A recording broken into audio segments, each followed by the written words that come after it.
प्रिय छात्रों, 10वीं कक्षा के विद्यार्थियों के लिए आज का वीडियो तत्पुरुष समास से मैं शुरू करने जा रहा हूँ।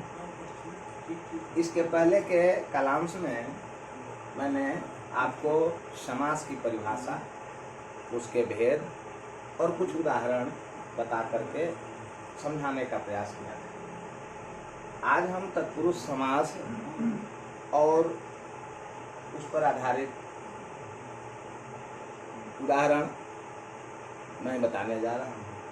सबसे पहले हम तत्पुरुष समास की परिभाषा समझेंगे।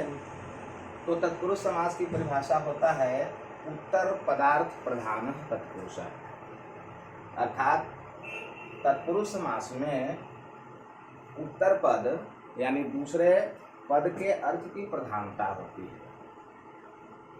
समास में जानते हैं, समास में हमेशा दो या दो से अधिक पद आपस में विभक्ति को छोड़कर एक होते हैं, तब हम उन्हें समास कहते हैं। लेकिन तत्पुरुष समास में उत्तर पदार्थ प्रधान तत्पुरुष, अर्थात दूसरे पद की प्रधानता, दूसरे पद के अर्थ की जब प्रधानता होती है, हम उसे तत्पुरुष समास कहते हैं। जैसे एक उदाहरण देखते हैं, राज्ञः पुत्रः, यानी राजपुत्रः, राजपुत्रः। और राजपुत्रः को जब हम विग्रह करेंगे तो राज्ञः पुत्रः होगा। दो पद हुए, एक राज्ञः और दूसरा पुत्र। अब यहाँ जब इसके अर्थ की प्रधानता को देखेंगे तो पुत्र है और किसका? राजा का। तो पुत्र की प्रधानता हो रही है, न कि राजा की प्रधानता हो रही है। तो यहाँ ये तत्पुरुष समास हुआ।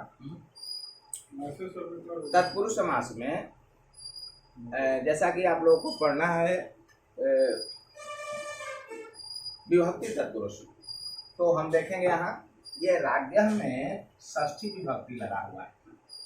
षष्ठी विभक्ति जब हम क्या कर लेंगे, समस्त बनाएंगे या समास बनाएंगे, तो यहाँ हो जाएगा राज्ञः पुत्रः, राजपुत्रः। अब यहाँ देखिए दूसरा उदाहरण, तृतीया पंचमी विभक्ति का उदाहरण है, ये दुखात मुक्तः। अब यह मुक्त हुआ किससे? दुख से। तो दूसरे पद में मुक्त हुआ दुख से, इसलिए दुखात मुक्तः समस्त बना। तो सीधा बात यहाँ यह है कि जिस समास में उत्तर पद के अर्थ की प्रधानता होती है उसे हम तत्पुरुष समास कहते हैं।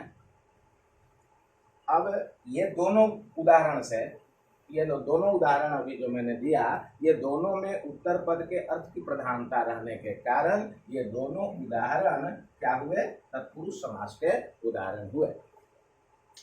अब हम देखेंगे अगला विभक्ति तत्पुरुष। ये विभक्ति तत्पुरुष क्या है? तो जहां द्वितीया से सप्तमी तक की विभक्ति का लोप करके समास बनाया जाए उसे हम द्वितीया या विभक्ति तत्पुरुष कहेंगे।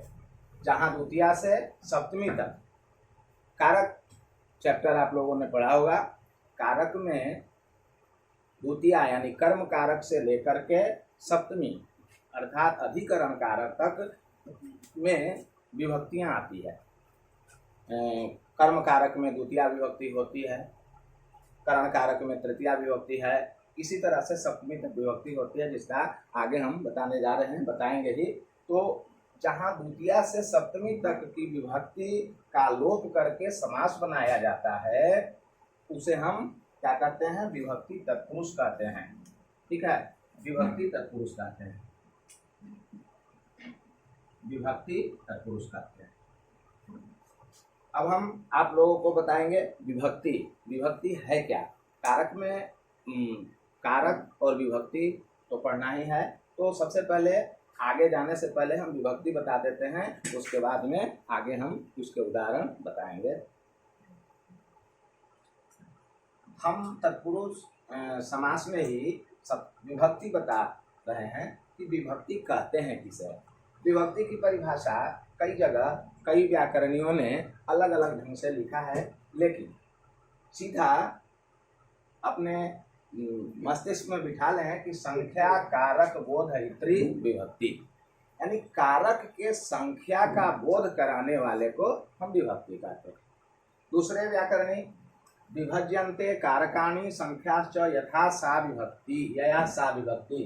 विभज्यन्ते कारकाणि संख्याश्च यया सा विभक्ति, अर्थात जिसके द्वारा कारक के वचनों को विभक्त किया जाता है। विभक्त करना यानी बांटना, तो जिसके द्वारा कारक के वचनों को विभक्त किया जाता है उसे हम विभक्ति कहते हैं। कारक पाठ में कारक की संख्या हिंदी व्याकरण में तो अलग है, संस्कृत व्याकरण में कारक 6 ही होते हैं। तो कर्ता, कर्म, करण, संप्रदान, अपादान, अधिकरण, यही कारक होते हैं।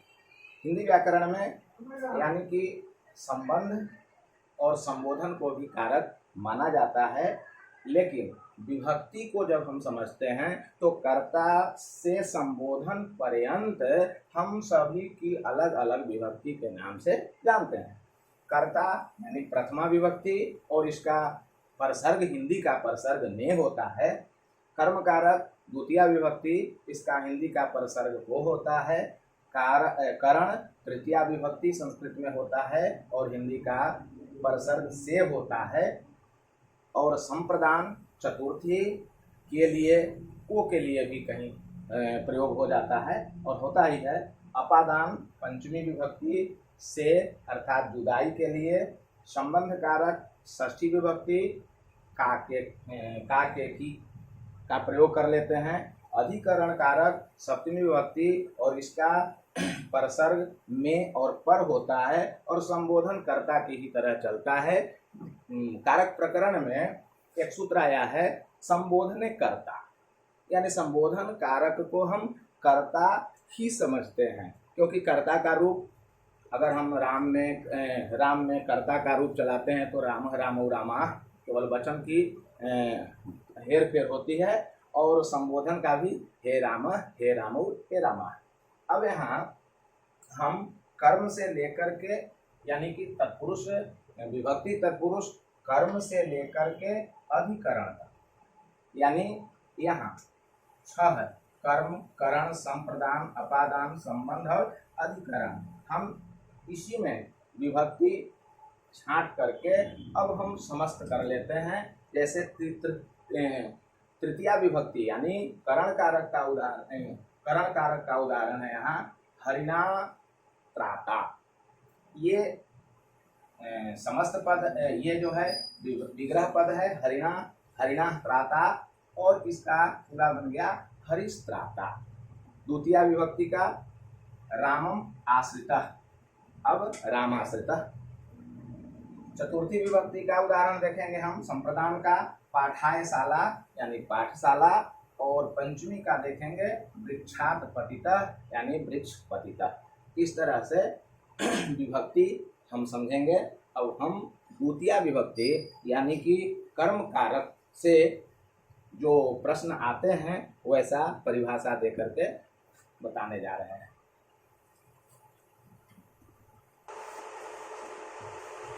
कारक में कर्म कारक को द्वितीया विभक्ति कहते हैं। जैसा कि अभी मैंने बताया कि कारक कर्ता से लेकर के संबोधन तक को अलग अलग विभक्ति में अनुवाद के सहूलियत के लिए या फिर और समास को समझने के लिए बांटा गया है। तो कर्म कारक को हम द्वितीया विभक्ति कहते हैं। अब इस द्वितीया विभक्ति को हम समास में द्वितीया तत्पुरुष कहते हैं। और जब हम इसका समस्त करेंगे या फिर विग्रह करेंगे तो इसके लिए हमको इसके परिभाषा की आवश्यकता होगी। तो इसकी परिभाषा है कि द्वितीया तत्पुरुष के प्रथम पद में द्वितीया विभक्ति होती है और समस्त होने पर विभक्ति का लोप हो जाता है। और द्वितीया विभक्ति का लोप इन शब्दों के साथ, ये एक सूत्र है, श्रितातीत पतित गत अतस्त्य प्राप्त आपन्नई, ये सूत्र है। और इन सब शब्दों के साथ जब समस्त हो तो द्वितीया विभक्ति या द्वितीया तत्पुरुष होती है। अब देखिए यहाँ श्रित, श्रित से मैंने एक उदाहरण बनाया, कृष्णम श्रितः। अब यहाँ हो जाएगा कृष्णा श्रितः, अर्थात कृष्ण के आश्रित। तत्पुरुष समास में द्वितीय पद के अर्थ, उत्तर पद के अर्थ की प्रधानता होती है। यहाँ आश्रित है किसका? तो कृष्ण का। अतीत का मतलब होता है, अतीत का मतलब होता है दुख से बीता हुआ, तो दुखम अतीतः, दुखातीत, दुखातीतः। पतित माने गिरा हुआ, गर्तम पतितः, गड्ढे में गिरा, यानी गर्त पतितः, गर्त पतितः। गत माने गया या पहुंचा, अस्तम गतः अर्थात गांव को गया, तो हो जाएगा अस्तगतः, अस्तगतः। ग्रामम अतस्य, गांव को पहुंचा, तो यहाँ क्या हो गया? ग्राम, ग्राम अत्यस्तः, ग्राम अत्यस्तः। प्राप्त माने भी पहुंचना होता है।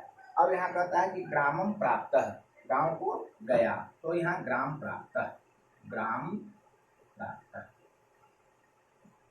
धनम आपन्ना, धनम आपन्ना का मतलब होता है धन को प्राप्त, तो धनापन्न। इस तरह से श्रित, अतीत, पतित, गत, अतस्त, प्राप्त और आपन्न शब्द के साथ जब समास हो तो उसे हम द्वितीया तत्पुरुष कहते हैं। अब हम आपको और कुछ उदाहरण बताने जा रहे हैं कि द्वितीया तत्पुरुष के बाद और तत्पुरुष पढ़ना है। तृतीया तत्पुरुष, चतुर्थी तत्पुरुष, पंचमी तत्पुरुष, लेकिन द्वितीया तत्पुरुष के अलावा आपके कक्षा में कोई प्रश्न बोर्ड में भी नहीं पूछता है, लेकिन हमें जानकारी रखने के कारण तृतीया तत्पुरुष यानी करण कारक से जो बनता है, इसमें भी होता है कि प्रथम पद में तृतीया विभक्ति होती है और जब समस्त होता है तो विभक्ति का लोप हो जाता है। थोड़ी सी जानकारी और मैं दे देता हूँ। तत्पुरुष समास षड्भेदा सन्ति, यानी कि तत्पुरुष समास के 6 भेद होते हैं। कर्म द्वितीया तत्पुरुष, तृतीया तत्पुरुष, चतुर्थी तत्पुरुष, पंचमी तत्पुरुष, षष्ठी तत्पुरुष और सप्तमी तत्पुरुष। द्वितीया तत्पुरुष अभी हमने पढ़ाया। अब तृतीया तत्पुरुष में पूर्व सदृश सम, उन्नार्थक, कलह, निपुण और मिश्र शब्दों के साथ जब समास समस्त हो उसे हम तृतीया तत्पुरुष कहते हैं। एक उदाहरण पूर्व से हमने लिखा, सप्ताहेन पूर्वः। इसके पूर्व पद में ये तृतीया विभक्ति लगी और जब समस्त हुआ तो सप्ताह पूर्व हो गया। चतुर्थी तत्पुरुष में क्या होता है कि बलि, हित, सुखादि शब्दई समस्यन्ते, बलि, हित, सुख आदि शब्दों के साथ जब समस्त हो उसे हम चतुर्थी तत्पुरुष कहते हैं। जैसे जनेभ्य हितम, जन हितम। पंचमी तत्पुरुष मुक्त, पतित, भय, भीति, भी, व्याघ्रात, भीतः शब्दैशः समस्यन्ते, अर्थात मुक्त, पतित, भय, भीति, भी शब्दों के साथ जब समस्त होता है तब हम उसे पंचमी तत्पुरुष कहते हैं। जैसे व्याघ्रात भीतः, अर्थात व्याघ्र भीतः। व्याघ्रात भीतः का मतलब है बाघ से डरा हुआ और बाघ से डरा। षष्ठी तत्पुरुष में अस्य जहाँ हो वहाँ पर हम समस्त कहते हैं। जैसे जीवनस्य रक्षा, जीवन रक्षा। और सप्तमी तत्पुरुष प्रवीण, निपुण, सिद्धादि शब्दई समस्यन्ते, अर्थात प्रवीण, निपुण, सिद्ध आदि शब्दों के साथ जब समस्त होता है तब हम उसे सप्तमी तत्पुरुष कहते हैं। जैसे शास्त्रे सुनिपुण बराबर शास्त्र निपुण, अर्थात शास्त्र में निपुण। इस तरह से हमने तत्पुरुष समास को समाप्त किया। अब अगले कक्षा में या अगले क्लास में मैं फिर दूसरा टॉपिक बताऊंगा। तब तक के लिए धन्यवाद।